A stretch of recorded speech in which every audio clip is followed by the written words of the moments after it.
नमस्ते, मैं हूं रजत और आप देख रहे हैं ललन टॉप की किसान आंदोलन कवरेज। आज से 3 महीने पहले पंजाब के अंदर एक आंदोलन शुरू हुआ और उसका नतीजा, एक बड़ी मोबिलाइजेशन का नतीजा आज दिल्ली में हम सब देख रहे हैं। बहुत बड़ी तादाद में किसान यहाँ पर, हज़ारों की संख्या में किसान यहाँ मौजूद हैं और लगातार ये संख्या बढ़ ही रही है। किसी भी इतनी बड़ी मूवमेंट को खड़ा करना, बिल्ड करना आसान नहीं होता। उसके लिए बहुत ज़्यादा मेहनत लगती है, समय लगता है। वो सारा समय और मेहनत किसान नेताओं ने दी है, उसका नतीजा है आज की मोबिलाइजेशन। मैं आपकी मुलाकात ऐसे ही एक पंजाब के बड़े किसान नेता से करवाने वाला हूं। हमारे साथ हैं भारतीय किसान यूनियन एकता उग्राहां के अध्यक्ष जोगिंदर सिंह उग्राहां। इनसे बातचीत करेंगे। पंजाब की ये सबसे बड़ी जत्थेबंदी है, कैसे ये मोबिलाइजेशन हुई, कैसे यहाँ तक पहुँचे, सरकार से क्या बातचीत हुई और हाल फिलहाल में जो प्रकरण हैं उन पे उनकी क्या राय है, आगे का वो क्या देखते हैं। सर, स्वागत है आपका। मेरा सवाल आपसे पहला ये है कि आपकी आखिरी मुलाकात सरकार के साथ हुई है 5 दिसंबर को, और 5 दिसंबर की मुलाकात के बाद आज लगभग 1 हफ्ता होने वाला है। इस बीच क्या सरकार की तरफ से आपके साथ कोई वार्ता, किसी तरीके की कोई बातचीत हो पाई है? देखिए, 5 तारीख के बाद 3 दिन तो सरकार को वैसे ही दे दिए थे, क्योंकि 8 का बंद था, 9 तारीख को बात होना था। उसके बाद में इसके बीच में 8 तारीख को हमारे कुछ लोग अमित शाह के पास गए हैं। उन लोगों ने जो अमित शाह से बात किया, उससे जो निकला उसमें निराशा आई उनके बीच में। उस निराशा को चलते हुए देखा भी उनके साथ जो बात है उसके में ऐसा बन गया कि दूसरा दिन 9 तारीख को मीटिंग करना पड़ गया पंजाब का किसान जत्थे, पूरा इंडिया की किसान जत्थेबंदियों का।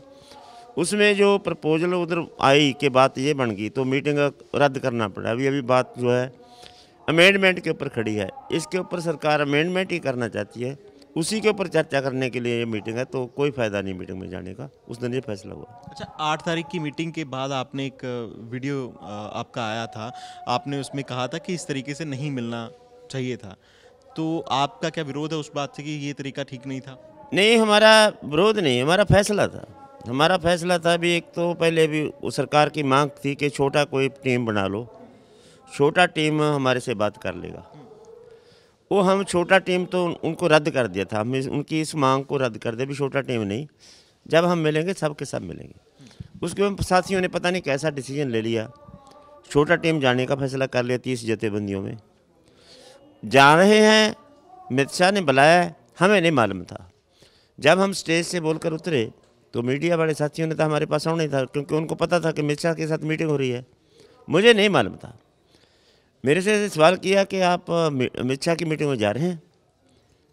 मेरा तो जवाब यही था कि मैं तो मेरे को तो मालूम नहीं।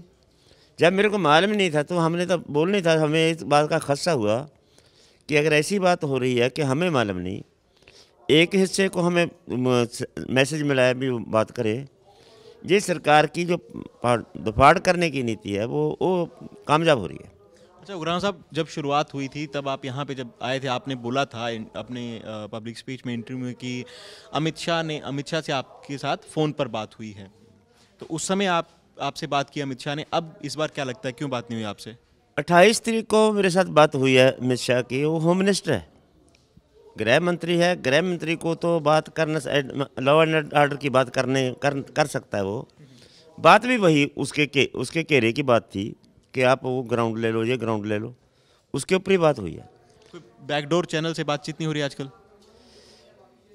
बैकडोर चैनल से नहीं किया जा रहा आपको? बैकडोर चैनल से तो बात चलती रहती है। ऐसे तो बैकडोर चैनल तो कभी भी बंद नहीं करते, वो तो चलता रहता है। उसमें एक प्रपोजल आती हैं, ये कर दें जी, वो कर दें जी, वो भी हमें टीके लगा देखते हैं कहाँ से बात चलती है, कहाँ से बात रुकती है। ऐसा तो शुरू से ही चलता है। जो 41 मेंबर और 32 मेंबर की जो कमेटी है, 32 जो जत्थेबंदियां हैं, ये पंजाब की जत्थेबंदियों का संगठन, और 41 में ऑल इंडिया को उसमें अकोमोडेट किया गया है। अलग अलग स्टेट्स के उसमें जो किसान संगठन हैं वो शामिल हैं। जो अमित शाह से जिनकी मुलाकात हुई थी 8 दिसंबर की शाम रात में, उनका कहना था कि हमने ये एक मीटिंग के अंदर फैसला लिया हुआ है। उन लोगों ने ये बात कही थी कि भाई ये आपसी सहमति से फैसला लिया था, ऐसे नहीं क्योंकि अपने मर्जी से। जो शुरुआत में बात आई मीडिया में कि भाई शुरुआत अपनी मर्जी से 12-13 लोग चले गए हैं, उन्होंने कहा कि ऐसा नहीं था। बस एक तरीके की सीक्रेट मीटिंग थी, लेकिन हम लोगों ने मीडिया में इसकी जानकारी दे दी कि सीक्रेट मीटिंग कहीं लगे ना लोगों को कि बैकडोर से कोई बात हो रही है या चोरी छुपे कोई बातचीत हो रही है या किसान यूनियन अलग अलग हैं। तो उन्होंने कहा कि कुछ लोगों का विरोध जरूर था इस बात पे कि मिलना नहीं चाहिए, कुछ कहते थे कि मिलना चाहिए। तो बाद में एक सर्वसहमति एक तरीके से बनी कि भाई मिल लेते हैं। तो जो 41 मेंबर और 32 मेंबर की कमेटी है, उस कमेटी में आप शामिल क्यों नहीं हैं? देखिए, ये बात ठीक है भी वो अपनी मर्जी से नहीं गए, 30 जथेबंदियों के फैसले के से गए हैं, वो ठीक कहते हैं। ये बात ये तो अच्छा है, लेकिन हमारा ऑर्गेनाइजेशन को फ़ोन करने से क्या आपत्ति थी उनको? कोई ऐसा समस्या? सरकार को नहीं, सरकार को नहीं। सरकार के साथ तो सरकार तो हमें बुलाए ना बुलाए, अगर उनको सरकार ने मैसेज भेज दिया, सरकार उनको बातचीत करने के लिए बोलती है, तो हमें वो फ़ोन करके क्यों हमें कन्वेंस करा सकते थे कि हम भाई छोटा कमेटी जा रहे हैं, तो हम जो अपनी राय थी वो देते उनको। अच्छा, नहीं, उनका कहना था कि भाई उनको तो आपको शुरुआत से इनविटेशन अलग से मिलते रहते हैं, तो हमने इस करके नहीं बोला। देखिए भाई, उनको पता चल गया था भाई हमारे पास कोई इनविटेशन नहीं आया। हमने फ़ोन करके पूछा डॉक्टर दर्शन पाल से, वो लोग अभी आपको नहीं बुलाया? मैं कहा नहीं, हमें नहीं बुलाया।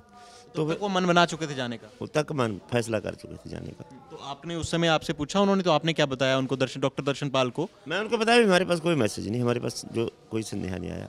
फिर तो हमें फ़ोन आने लगे पीछे से, लोग फ़ोन करने लगे भी 13 जथेबंदियाँ क्यों मीटिंग में जा रही हैं, ये क्यों गए, अलग से क्यों गए?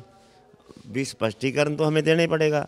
अभी आप ही सवाल कर दें भाई तो आप मीटिंग में क्यों गए, हम तो कुछ ना कुछ तो कहना पड़ेगा। लेकिन हमने इस बात का ख्याल रखा कि हमारे साथी हैं वो, हमारा उनके बीच में हमारा कोई फ़र्क नहीं है। हम दिल्ली में इस कानूनों को लेकर आए हैं, इसका विरोध करने के लिए, उस पर बात पर हम एकजुट हैं और एकजुट रहेंगे। और साथियों ने जो मतलब अमित शाह के साथ बात की है, उसमें जो फैसला किया है वो ठीक किया है, बहुत अच्छा है। अभी भी बच गया, मगर उन्होंने महसूस किया भी जाना ठीक नहीं था। अच्छा, उन्होंने महसूस किया जब आपकी अगली मीटिंग किसान जथेबंदियों के साथ हुई थी, ठीक है।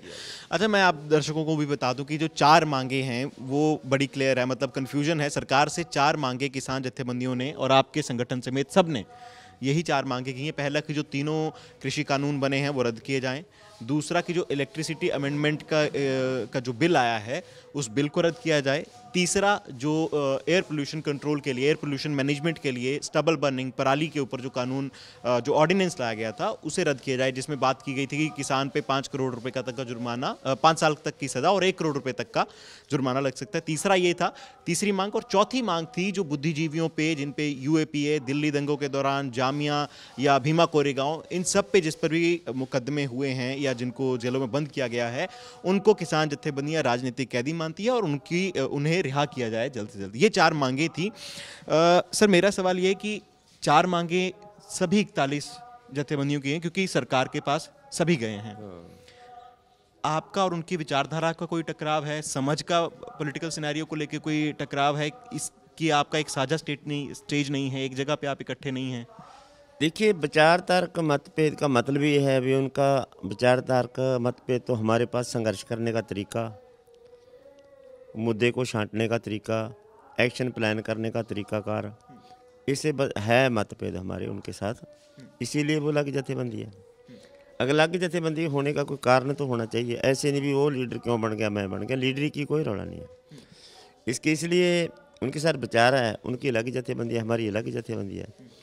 लेकिन बहुत सारी बातें हमारी उनके साथ मिलती हैं कुछ जथेबंदी के साथ। उसको वो एक था, जैसे मुद्दा छांटना है कर्जे के ऊपर, रेट तय करने के ऊपर, इनपुट्स आउटपुट्स के ऊपर, बेरोजगारी के ऊपर, नशे के ऊपर और क्या अभी कानूनों के ऊपर, ये उसके ऊपर हमारे जो है मत है, जो एक मत है, हम सारे एक साथ सोचते हैं। मतलब जितना बड़े लेवल के जो बड़े मामले हैं उन पे आपकी राय एक है और जो 4 मांगे हैं इस पे राय आपकी एक है, लेकिन वैसे राजनीतिक विचार जो हैं वो उनमें थोड़ा मतभेद है, इस करके आप इस समय इकट्ठे नहीं हैं। ठीक है सर, थोड़ा आगे बढ़ते हैं। कल एक मीटिंग हुई 10 दिसंबर के दिन, प्रेस कॉन्फ्रेंस की केंद्रीय मंत्री पीयूष गोयल ने और उनके साथ थे कृषि मंत्री नरेंद्र सिंह तोमर।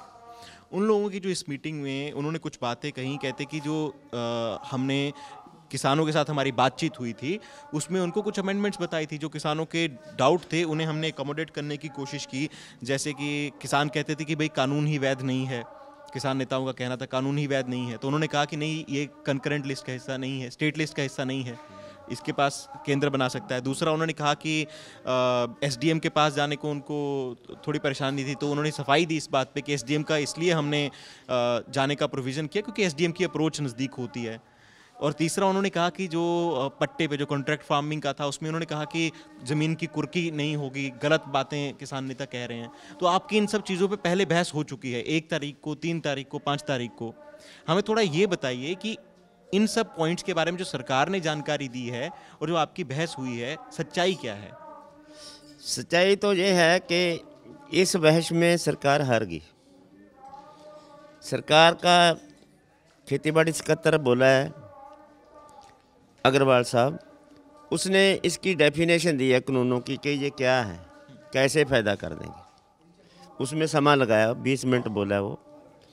उसके जवाब में इधर किसान नेताओं ने भी जवाब दिया उसका, वो भी आधा घंटा 40 मिनट 30 मिनट 40 मिनट बोले। दोनों की बातें सुनकर एक बार एक जो खेतीबाड़ी मंत्री है उनको चुप करना पड़ा। यानी उनके वो आपने उसकी व्याख्या दी ठीक होने की, और जथेबंदियों ने उसकी कैसे गलत हैं वो व्याख्या दे दी। बहुत वजनदार बात हुई है दोनों तरफ से। उसके बाद में कानून ठीक है कि गलत, ये बात तो एक बार ख़त्म हो गया। उसके बाद में तो ये बात शुरू हो गई, अगर इस बहस करने की ज़रूरत और पड़ती, खेतीबाड़ी मंत्री बोलते, तोमर जी बोलते कि भाई और बहस करना है, आपकी बात के पूरा ये हमारी और बात है, वो बात रखते, उसका जवाब हम देते, खुला समय ले सकते थे। पहले तो ये बात का डिसीजन करना था कि ये कानून ठीक हैं कि गलत। अगर ठीक और गलत का डिसीजन हो गया, अमेंडमेंट की बात तो तभी आई है ना। ये तो बात वजनदार है कि सरकार अगर अमेंडमेंट करने के लिए मानती है तो इसका मतलब जो शुरू की बहस थी वो समाप्त होगी। डायलॉग करना उसके ऊपर की ज़रूरत नहीं, उसके ऊपर डायलॉग करने की ज़रूरत नहीं पड़ी। वो बात मान गए भी अमेंडमेंट हो सकता है क्योंकि इसमें आपकी दिल्ली के मुताबिक बहुत कुछ गलत है। वो अमेंडमेंट की है। अभी सरकार ये बोलती है अभी और अमेंडमेंट क्या कराना है, इसके लिए डायलॉग। लेकिन 5 तारीख की मीटिंग में ये हो गया कि जो आपने अमेंडमेंट की हुई है, आप अमेंडमेंट के ऊपर जो जोर दे रहे हैं ये नहीं चलेगी। जिस कानून के अंदर इतना गलत है कि उसमें सरकार को अमेंडमेंट करना पड़ गया, उस कानून को एक बार रद्द करो। दोबारा आपका कानून अच्छा है, लोगों में जाओ, उनसे बात करो, उनको कन्विंस कराओ। लोग चाहते हैं तो ये कानून बना दो। उग्राण साहब, उसमें ना नरेंद्र तोमर ने ये जवाब दिया इस बात तक कि कोई भी कानून सिरे से गलत नहीं हो सकता, मतलब गलतियां खामियां किसी में हो सकती है, ऐसा नहीं कि वो पूरा कानून गलत है। मैं उनकी बोली बात आपको बता रहा हूँ, कल उन्होंने प्रेस कॉन्फ्रेंस में यही लाइन बोली है कि कोई कानून पूरा गलत नहीं हो सकता। तो अगर अमेंडमेंट किसी कानून में हो रहा है तो आपको उसमें उसको आप मतलब ठीक स्पिरिट में क्यों नहीं ले रहे हैं? उनका ये कहना है किसान नेताओं का कि अगर अमेंडमेंट हम तो कर ही रहे हैं, हम तो उनके अकोमोडेट कर ही रहे हैं जितने भी डाउट हैं। देखिए भैया, एक सेंटेंस है, पहले मैं आपको भाई साहब बोल दूं, पीछे जाकर गाड़ी निकाल दूं, तो क्या भाई साहब वाले इसको मैं आगे के बोली जाऊं कि बहुत अच्छा बोला? ये ठीक नहीं है। ये जो परिभाषा है, आप कहीं कोई रेडी के ऊपर फल खरीद रहे हैं, आपको एक फल दागी मिल गया, आपने वो रिजेक्ट कर दिया उस फल को, तो जो रेडी वाला आपसे जवाब करे भाई साहब ये सारा तो दागी नहीं है, जो अच्छे वाला वो ले जाओ, क्या ले लेंगे आप? इसलिए ये ऐसा बोलना कि उसमें सारा तो कानून ख़राब नहीं हो सकता, सारा तो कभी ख़राब नहीं होता। सारा कानून बनाने वाले कितने बड़े बड़े सिर हैं जो आपके पास हैं, उस सिरों ने इसमें गलती जो आप मान रहे हैं, अमित शाह माने अभी गलती हुआ है। अरे गलती हुआ है भाई, सारी की सारी गलती है। इतना बड़ा विद्रोह उठ गया, जो लाइन की बता दिया भी लाइन गलत है, ये लाइन गलत है, ये लाइन गलत है, वो आपने मान लिया भी हाँ ठीक है गलत है। फिर इतना बड़ा विद्रोह है, उसको कैसे मानेगा भी आपका बाकी का लेने ठीक है। सरकार कहते हैं कि कल की कॉन्फ्रेंस में उन्होंने ये भी बात कही कि भाई ज़मीन की कुर्की के बारे में ज़बरदस्ती डराया जा रहा है, कुर्की का कोई प्रावधान नहीं है, ज़मीन कभी कुर्क नहीं होगी किसी की। उसके बाद किसान चाहे तो कॉन्ट्रैक्ट तोड़ के महंगे दाम पे अपना पैसा अपनी फसल बेच सकता है, लेकिन ट्रेडर को अगर दाम गिर भी गया उसको तब भी उतना पैसा देना पड़ेगा। ये सब चीज़ें आपकी अमेंडमेंट थी और कहते हैं हमने इन सब चीज़ें कंसिडर की हैं, सर माना है सब कुछ। देखिए भाई साहब, इस बातों पर भी हम उनको कूट पीट सकते हैं, जितनी उनके पास अभी दलील है वो दलील, लेकिन उसके लिए बहुत ज़्यादा समय चाहिए। वो इसके अंदर समय बर्बाद करना चाहते हैं। जितनी वो बोलते हैं अभी कुर्की नहीं होगी, फलाना नहीं होगा, तिमकाना नहीं होगा, ये होगा, वो होगा, ऐसा होगा। एमएसपी की गारंटी उसके जो है, देखिए आप, जो आपने भी पढ़ा होगा, जो तजवीज़ आया है उधर से, उसमें ज़रूरी वास्ता एक्ट है जो 1955 का, उसकी एक बात ही नहीं की हुई उसमें, यानी जखीरेबाजी को छोड़ देने की बात नहीं की हुई। लेकिन इससे बहस खुलता है। बहस खुलेगा तो उसके आपको वाद विवाद में पढ़ना पड़ेगा, क्षमा चाहिए, आर्गूमेंट करनी पड़ेगी, आर्गूमेंट डायलॉग तो बोलना पड़ेगा। डायलॉग बोलेंगे तो क्षमा तो मांग करता भी, फिर इसका मतलब ये कि वो जो डायलॉग हम नहीं करना चाहते, जो बंद कर दिया था एक बार, जिसके ऊपर चर्चा बंद हो गई थी भी इसका क्या अमेंडमेंट हो या रद्द हो, अभी तो बात इस स्टेज पर चली गई कि ये अमेंडमेंट हो के रद्द हो। नरेंद्र तोमर कहते हैं कि हम खुले दिल से स्वागत करते हैं, आए किसान नेता अपनी बात रखें, हम उनकी बात सुनेंगे, अकोमोडेट करेंगे। और उन्होंने ये भी बात वहाँ पे साथ में कही कि जो किसान नेताओं ने अपना अगला प्रोग्राम 12 तारीख का और 14 तारीख का तय कर दिया है, उनको ये नहीं करना चाहिए था क्योंकि बातचीत अभी चल रही है। अरे भाई नरेंद्र तोमर जी, हम आपके पल्लू पा के आपके अंदर बेनती करते हैं, आप बेनती करते हैं हमें बात करने की, आप तो सरकार हैं, हम बेनती करते हैं, सड़कों पर पड़े लोगों को ठंड में क्यों मार रहे हो? एक बार कानून वापस लेके भेज दो इनको घर को। किसानों के साथ इतना ज़्यादा तरस आता है आपको, हमदर्दी है किसानों के साथ, इतने दिनों से घर छोड़कर हम सड़कों पर पड़े हुए हैं, भेज दो इनको वापस। वो नहीं है बात। आपको थक जाएं, आप अक जाएं, आपके साथ आपको मिलने वाला समर्थन मिल रहा है वो ख़त्म हो जाए और निराश होकर आप चले जाएं।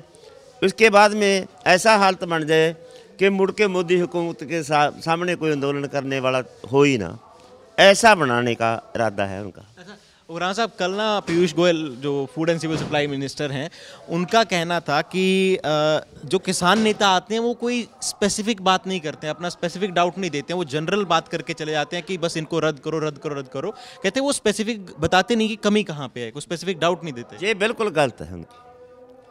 ऐसा नहीं है भी हमने अंधेधुंध जाकर बोल दिया कि इनको रद्द करो, कोई भी ऐसी बात नहीं होती। अगर किसी के साथ बात में बैठते हैं, मेज में कोई बात ऐसी कह दे जाकर अंधेधुंध कि हमें नहीं फिट, इसको वापस कर दो, ये कोई बात नहीं है।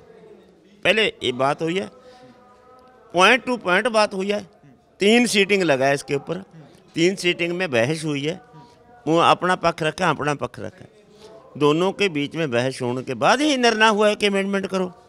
अमेंडमेंट ऐसे थोड़ा सरकार ने मान लिया कि अमेंडमेंट, वो तो बोलते हैं बहुत अच्छा है। तो आप सहमत नहीं है सर जो पीयूष गोयल ने कहा? नहीं, वो गलत बोल रहे हैं। एक और उन्होंने कहा कि एमएसपी के ऊपर किसानों को सबसे ज़्यादा डाउट है, उनको सबसे ज़्यादा परेशानी, उनको लगता है कि एमएसपी सरकार बंद कर देगी। वो कहते हैं सरकार रिटर्न इंश्योरेंस लिख कर देने को तैयार है कि एमएसपी खत्म नहीं होगा। देखिए भैया, एमएसपी की बात कानूनों से भी बड़ी है। एमएसपी, सरकारी खरीद और पीडीएस का बरकरार रहना, फूड प्रोटेक्शन, ये बहुत बड़ी बात है, कानूनों से भी बड़ी बात है। ये सरकार क्या लिख के, लीगली लिख के देगी कि सारे देश में एमएसपी जारी रहेगा और सारी जिनसों पर जारी रहेगा? लीगल अथॉरिटी मानती है इसको, ये लीगल अथॉरिटी देती है इसको। यार उन्होंने लीगल शब्द का इस्तेमाल नहीं कहा, सिर्फ ये कहा कि मैं लिख के दे देंगे, ये नहीं बोला कि इसकी स्टैट्यूटरी वैलिडिटी कोई होगी या इसकी कॉन्स्टिट्यूशनल कोई वैलिडिटी। ये बात है, ये उन्होंने बोला होगा भाई हम लिखती दे देंगे, भाई तुम्हारे सरकारी खरीद रहेगा, एमएसपी भी रहेगा, सरकारी खरीद भी रहेगा, ये ठीक है लिख के देंगे। लेकिन हमारी बात तो ये खड़ी हुई है, वो लोग ये एक बात नहीं ना, ये तो उन मांगों में एक बात है। मैं आपसे जो बात कर रहा हूँ वो तो इतनी बड़ी बात है, एमएसपी की बात, यानी कानूनों से बड़ी बात है। वो कानून वापस करने के लिए क्या बात है, कानून वापस कर दें, उसके बाद में जब बात चलती है एमएसपी की बात, एमएस की बात है, लेकिन हमारी मांग है जो लीगल अथॉरिटी की मांग है वो कर दें। उसमें क्या है? देखिए ये गोयल जी जो बोल रहे हैं वो शायद या तो वो मीटिंग में नहीं थे, ये मीटिंग में थे नहीं सुना नहीं उनके। हमने तो इसके ऊपर खुले मन से डायलॉग किया है। वो भी 3-3 बुलारे बोलते हैं, हमें 5-5 बुलारे बोलते रहे हैं इसके। हम तो बहुत डिस्कशन किया इसके ऊपर, बहुत डिस्कशन हो गया। अभी दोबारा इसके ऊपर डिस्कशन खोलना चाहते हैं, वो चर्चा खोलना चाहते हैं।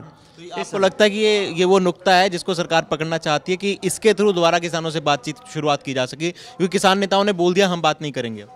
क्योंकि बिल एक कानून को रद्द करने के ऊपर वो बात नहीं करना चाहते, इसके कानून के ऊपर चर्चा हो, इसके ऊपर हम बात नहीं करना चाहते, इसीलिए तो बात रुका हुआ है। सर ये तो डेडलॉक की बात होगी ना कि दोनों तरफ से अब नहीं कुछ होगा तो फिर तो डेडलॉक की स्थिति कितने दिन ऐसे बैठे रहेंगे? तो हमारा किसान जथेबंदी आगू साहबान बहुत विशाल दिल के बाद हमें मालूम है कि सरकार अभी मानने वाली नहीं है, आस्ते आस्ते आएगी, इस जगह पर भी आएगी, समय लगेगा। विचारते हैं क्या बोलते हैं, हो क्या होता है, क्या इनविटेशन आता है, क्या बात के लिए तैयार होती है। अभी तो उनकी अखबारी बयान है, तो आएगा तो विचार लेंगे, सोच रहे हैं। सर कानून वापस लेने का रिकॉर्ड नहीं रहा है सरकार का। देखिए ये तो हमारे आंदोलन का के ऊपर है, हम कितना बड़ा आंदोलन बना देते हैं इसको, हम किस किस के हिस्से को अपने कलावे में ले लेते हैं, कौन कौन से हिस्से आप लोग को भी हमारे साथ जोड़ लेते हैं। कितना छोटा दुकान इंडस्ट्री वाला, वैसे तो पंजाब तो आ गया सारा, दूसरी स्टेट्स में कैसा हो जाता है। ये आंदोलन के सर पे है, जितना बड़ा आंदोलन होगा उतनी सरकार को मजबूर कर देगा, सरकार मानेगी। तो मौजूदा सिचुएशन कैसे देखते हैं कि डेडलॉक की सिचुएशन है? आपने मना कर दिया कि हम बात नहीं करेंगे, सरकार भी कहती है कि किसान आए तो हम बात करेंगे। देखो आंदोलन में कभी भी किसी बात को कंडीशन नहीं बनाया जाता। डेडलॉक तोड़ना, डेडलॉक करना और ये जिद करना कि हम बात नहीं करेंगे, ये कभी ठीक नहीं होता। यह कोई अच्छे सूझवान आगुओं का काम नहीं होता कि हम बिल्कुल बात नहीं करेंगे। बात करेंगे लेकिन इसी इशू पर बात करेंगे भाई साहब, जहाँ पर बात हमारा छोड़ा था वहाँ से बात चलो, क्या बोलते हैं देख लेंगे। तो बात तो आपकी यहाँ पे छूटी हुई है कि भाई वापस लो तीनों, और वो कहते हैं हम लेंगे नहीं, तो बात तो फिर शुरू कैसे होगी? ऐसा तो नहीं कहेंगे वो भी हम लेंगे नहीं, ऐसा तो कहेंगे नहीं, क्योंकि वो भी बहुत चालाक है। नहीं, इतने दिनों में कह चुका है उन्होंने। कृषि मंत्री ने कुछ दिन पहले जो प्रेस कॉन्फ्रेंस उनकी हुई थी, उन्होंने इशारों में कहा कि सरकार अपने कदम से पीछे नहीं हटने वाली है, वो स्टैंड रहेगी और वो नहीं लेंगे इस कानून को वापस। तो सरकार तो पीछे हट चुकी है, अमेंडमेंट क्यों किया? वो कौन थी वापस नहीं लेंगे बोला लेके? देखिए सरकार अपने कदम से एक कदम पीछे नहीं हटेगी, सरकार तो पीछे हट गया, अमेंडमेंट क्यों किया? पीछे नहीं हटा। ये कोई सरकार के लिए स्टेटस का सवाल नहीं है, सरकार लोगों की चुनी हुई सरकार है, लोकराज सरकार के लोगों के लिए, लोगों द्वारा चुनी गई सरकार है। इसको ईगो का मसला मत बनाओ, ईगो तो ठीक नहीं होता। एक जिम्मेवार व्यक्ति हो, देश के खेती बाड़ी मंत्री हो आप, देश के प्रतिनिधि हो आप, इसलिए आपको ऐसा शब्द नहीं बोलना चाहिए कि सरकार पीछे नहीं हटेगी। क्या मतलब कोई फौज है ये कि लड़ाई कर रहे हैं हम पीछे नहीं हटेंगे, मर जाएंगे पीछे नहीं हटेंगे? भाई साहब ऐसा लोकतंत्र में नहीं होता। आप ठम्मे से काम लें, लोगों की जो बात है उनके मन की भावनाओं को बूझो और उनके साथ खिलावट ना करो। जो फैसला लोग मांगते हैं, लोग चाहते हैं, उसकी इच्छा के मुताबिक ही आपको सोचना चाहिए। अच्छा, उन्होंने ना वैसे इशारों में ऐसा कहा था, लाइन ऐसी नहीं कही थी, मैं क्लियर कर दूं इस चीज़ को। दूसरा, मुझे पहली बार लगता है कि आप और नरेंद्र तोमर इस बात को लेकर एक पेज पे हैं कि भाई लोगों की चुनी हुई सरकार है, वो भी यही कहते हैं कि लोगों की चुनी हुई सरकार है, हम बिल्कुल बात करेंगे और सरकार में कोई ईगो नहीं है। आपको भी ऐसा सहमत हो रहे हो आप पहली बार? हाँ, मैं तो ये बता रहा हूँ भी ऐसा नहीं होना चाहिए सरकार को। वैसे तो देखिए आप, सही बात तो ये है कि नरेंद्र तोमर ने मैं अपनी किसी भी मीटिंग में तलखी नहीं लिया। अच्छा, ये ठीक बात है, पॉजिटिव बात है। देखिए उनके बस में बात कितनी है ये तो हमें नहीं मालूम, उनकी क्या मजबूरी है हमें ये भी नहीं मालूम। हमें तो ऐसा महसूस हुआ एक मीटिंग में कि तोमर तो कन्विंस हो गए। आपकी बात से कन्विंस हो गए? हाँ, हम फील करते थे, हमने उनको बताया कि आपको देखो हमें जो अपनी आर्गूमेंट हुआ, डायलॉग हुआ है, ऐसा लगता है तोमर साहब भी आप हमारे डायलॉग से सहमत हैं, लेकिन आपकी क्या मजबूरी है हमें नहीं मालूम। पीयूष गोयल सहमत हुए थे? पीयूष गोयल से नहीं हुई बात हमारी, वो बैठे जरूर थे, बोले नहीं। अच्छा, वो बोलते नहीं है मीटिंग में, पर ऑब्जर्व करते हैं बस। नहीं, बोलते भी हैं, लेकिन उस टाइम जो क्रिटिसाइज तो खेती बाड़ी मंत्री ही कर रहा था, उसके साथ भी। पर कानून जो बने हैं वैसे वो ट्रेडर्स और उसके अंडर आते हैं, तो पूरी तरीके से कृषि मंत्रालय के अंडर भी नहीं है। ठीक है, वो फूड के हैं, उनके भी आते हैं, उनके अंदर है, क्योंकि फूड प्रोटेक्शन का मसला है। वैसे तो हमें ज़्यादा जो मालूम नहीं, इतना तो हमें भी मालूम है, ये एग्रीकल्चर का जो इशू है, ये स्टेट का मुद्दा है, इशू है, इस केंद्र का इशू नहीं है। तो ये स्टेट सब्जेक्ट होने के लिए तो स्टेट ही कर सकते हैं एग्रीकल्चर के ऊपर। वो चलो क्या है, लीगली अनलीगली हम चक्कर। वो कहते कि मेरी और किसान नेताओं से बात हुई, वो कहते कि ये कानून ही वैध नहीं है, उनका ऐसा कहना है। वो कहते कि भाई कृषि जो है वो स्टेट का मामला है, लेकिन कल पीयूष गोयल ने ये बात कही कि भाई हमने कृषि के कानून तो बनाए नहीं, हमने तो ट्रेड के कानून बनाए हैं, और ट्रेड तो सेंटर का मसला, और हमने बिल्कुल जांच के सोच समझ के कानून बनाए हैं। वो ट्रेड को तो घसीट लिया है उसमें, ट्रेड को बहाना लगता है आपको? हाँ, ये तो घसीट कर उसको जोड़ दिया, क्योंकि उनको कानूनों में इस एग्रीकल्चर कानून लेकर आने के लिए ट्रेड को तो आगे रखना था। एग्रीकल्चर को छोड़कर ट्रेड को आगे रख लिया, तो ट्रेड कहाँ से आया? अगर एग्रीकल्चर नहीं है तो ट्रेड कहाँ से आएगा? यानी मार्केट की, एग्रीकल्चर मार्केट के ऊपर डिपेंड है, मार्केट का और एग्रीकल्चर का ये रिश्ता है। मार्केट जब आ गई तो एग्रीकल्चर को कैसे छोड़ा जाएगा? क्या है ट्रेड के साथ जुड़ी अकेली? मार्केट के जो मार्केट है वो कल ट्रेड के साथ नहीं ना जुड़ी, एग्रीकल्चर के साथ भी तो जुड़ी हुई है। इसलिए ये तो बात, किसी ने बात को कहते हैं पंजाबी में गिंदड़ा करना हो, तो गिंदड़ा करना है तो बात को ऐसा कहीं घुमा फिरा कर कुछ भी डेफिनेशन कर दें उसकी, ये ऐसी बात ही है। लेकिन ये ठीक बात है, अभी वो एग्रीकल्चर स्टेट सब्जेक्ट है, वो स्टेट को अथॉरिटी है इस बात की होने की। इसने जो किया है उसको गलत मान लेना चाहिए, इनको जो गलत हो गया उसको ठीक करने के लिए कन्वेंस करा के लोगों को वापस भेजना चाहिए, कानून वापस लेना चाहिए। अच्छा, किसान नेताओं ने अगला शेड्यूल अपना जारी कर दिया, कहते कि 12 तारीख को हम लोग प्रदर्शन कर रहे हैं, और 14 तारीख को भी करेंगे, टोल प्लाजा वगैरह की फ्री एंट्री होगी, और 12 तारीख को रिलायंस के प्रोडक्ट्स का और उन सबका बहिष्कार की उन्होंने बात कही है। आपकी यूनियन का, आपके संगठन का, आपकी जत्थेबंदी का क्या प्लान है आगे का? देखो, हमारा प्लान ये सब जो पास हुआ है, हम उस मीटिंग में बीच में था, हम हमारे साथ सारे सहमति देकर रहे हैं हम लोग, क्योंकि टोल प्लाजे 12 तारीख के दूसरी स्टेट में बंद होंगे, हमारी पंजाब में तो सारे बंद हैं। और 13 तारीख का जियो का बाईकाट का है, वो सद्दा हमने दे दिया। दूसरा है 14 तारीख का धरने का, वो हमारे किसान पीछे पंजाब में 40-42 जगह पर ऑलरेडी धरने चल रहे हैं। ये जो 14 तारीख का सद्दा है डिस्ट्रिक्ट हेडक्वार्टर के ऊपर धरनों का, वो उसमें लाखों किसान हमारे शामिल होंगे। ये हम जो आंदोलन करते हैं, जब बैठे हुए हैं तो कोई ना कोई काल तो देनी पड़ेगी, नया का दिशा तो देनी पड़ेगी, वो हमने दी है, ताकि देते रहेंगे जब तक चलता रहेगा, बात भी चलती रहेगी, एक्शन प्लान भी होते रहेंगे। एक्शन प्लान भी चलता रहेगा। अच्छा, एक और मैंने आपकी बहुत पुरानी सारी स्पीच सुनी है। आप आज से 3 महीने पहले भी आप ये बात को बड़ा जोर देते थे कि जो ये किसानों का आंदोलन है, ये एक आर्थिक आंदोलन है, इसे किसी और तरीके में ना देखा जाए, ना इसको कहीं और दिशा पे लेके जाया जाए। ये मेरी ऑब्जर्वेशन है पिछले कुछ दिनों की, कि इस आंदोलन को राजनीतिक भी बनाया जा रहा है थोड़ा थोड़ा, और कोशिश होती है कहीं कहीं धार्मिक रंग भी दिया जा रहा है, या फिर एक आइडेंटिटी के साथ जोड़ा जा रहा है। जबकि कोशिश, मैं बिल्कुल इस बात को ये भी कहना चाहूँगा यहाँ पर कि जो किसान नेता है वो बार बार स्टेज से कहते हैं कि किसी एक जगह का आंदोलन नहीं है, पूरे देश का है, लेकिन ये फिर भी हो रहा है। देखिए, जब इतने बड़े बड़े कट हो जाते हैं, जो ऑर्गेनाइजेशन इस आंदोलन को, बड़े कट्ठों को, उनके पास अपनी तो समर्था होती नहीं इतने कट करने की, क्योंकि उनके मुद्दे में जान नहीं, उनके इशू में जान नहीं। वो फिरकू रंगत भी दे सकते हैं, वो जात का भी कह सकते हैं, वो धर्म का भी कह सकते हैं, उनका कोई बद्धिकार का इशू हो सकता है। ऐसे इशू भड़काने की हमने बहुत जगह पर अपने कैडर को बताया भी इससे सचेत रहना है, और दूसरी जत्थेबंदी भी कोशिश कर रही हैं। हर रंगत देना, फिरकू रंगत देना, किसी किस्म का जात का रंगत देना, एक धर्म का रंगत देना, एक स्टेट की रंगत देना। दिल्ली के साथ हमारा टक्कर है, दिल्ली के साथ, दिल्ली को सबक सिखा देंगे। अभी दिल्ली में रहने वाले कितने लोग हैं जो हमारे से भी नीचे उनकी आर्थिकता है, कितने लोग हैं जिनकी पानी नहीं है, जिनके पास विद्या नहीं। दिल्ली के साथ हमारा इतना क्या, ऐसी तो बात नहीं है। दिल्ली में भी कीर्ति लोग हैं जो करके खाते हैं, उनके साथ तो हमारी कोई दुश्मनी नहीं है।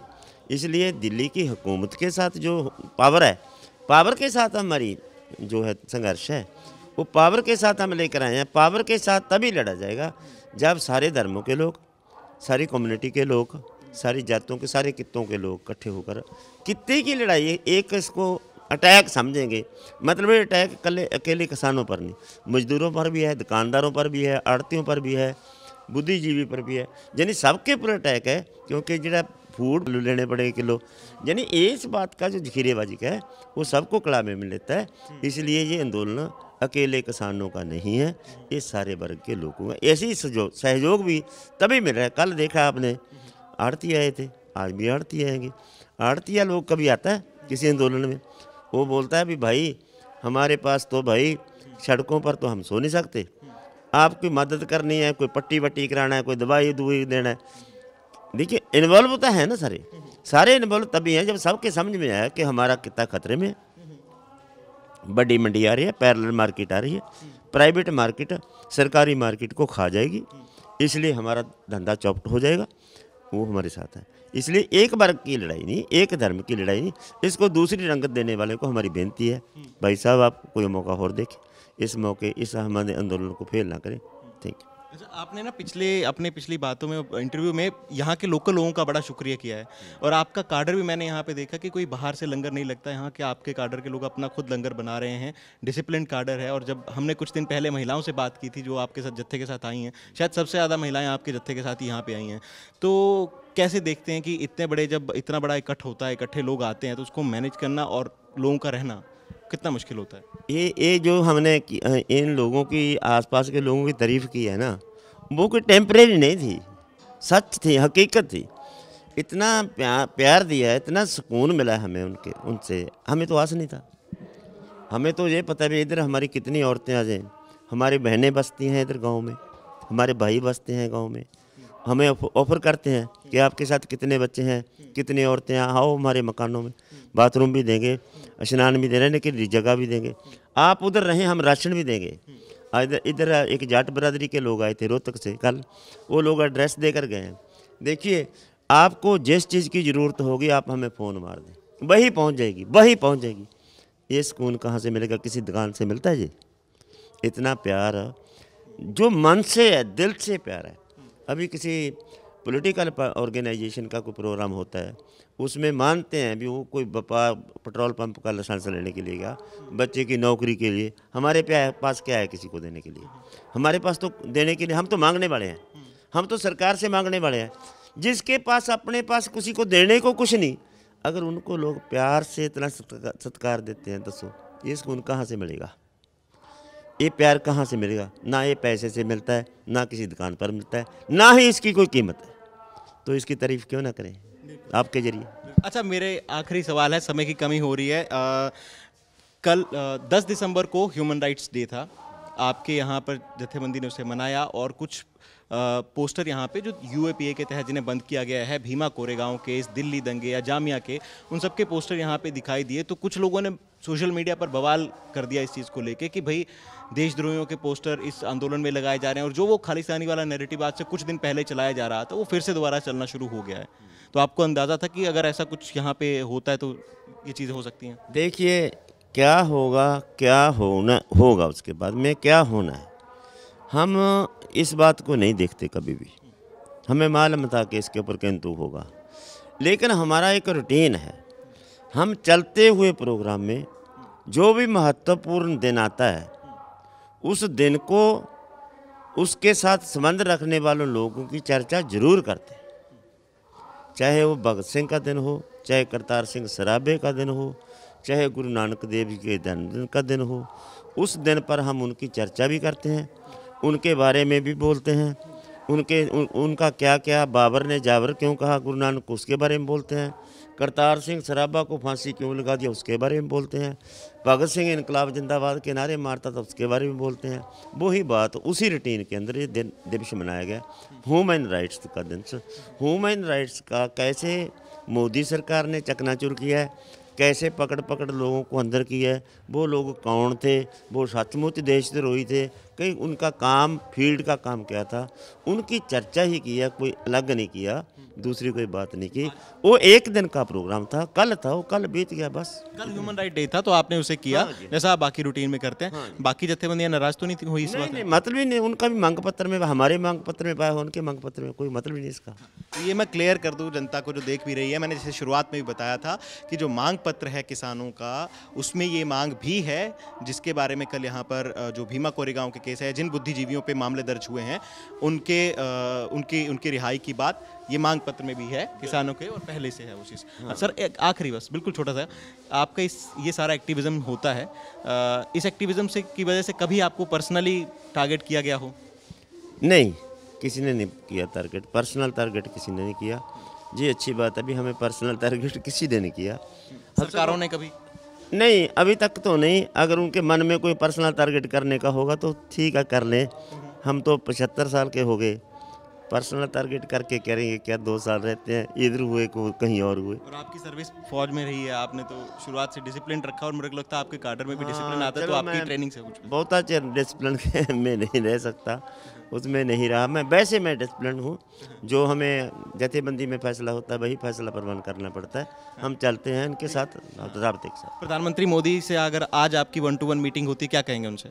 हम उनके रिक्वेस्ट करेंगे, भाई साहब लोगों के लिए है, लोगों ने बनाई है, लोगों की चुनी हुई है, आप लोगों की बात जरूर सुने, अपने ही मन की बात ना करें, लोगों की मन की बात करें।